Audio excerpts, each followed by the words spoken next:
Guys, आप सबका स्वागत है मेरे YouTube चैनल पर MGT। तो फिर आपको ये नीचे टाइटल देख के पता चल गया होगा कि ये वीडियो किस लिए बना रहा हूँ मैं।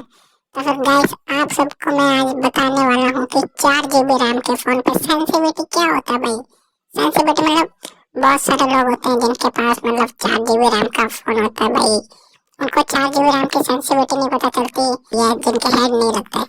भाई आपका भी फोन मतलब 4 GB रैम का है और आपके हेड नहीं लग रहे, तो फिर भाई ये वीडियो मैं बता रहा हूँ भाई, इस पर व्यूज नहीं होंगे, सब्सक्राइबर्स नहीं होंगे ये चैनल पे, फिर भी भाई ये अगर वर्क नहीं करी ना भाई, अगर वर्क कर गई तो फिर भाई ये भाई सब्सक्राइब कर लेना यार।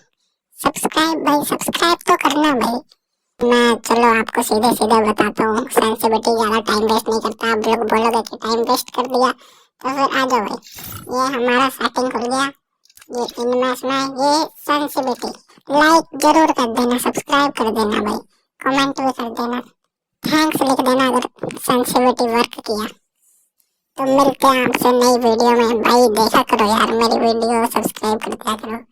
चलो ठीक है गाइस, मिलते हैं आपसे एक नई वीडियो में, तब तक के लिए बाय बाय।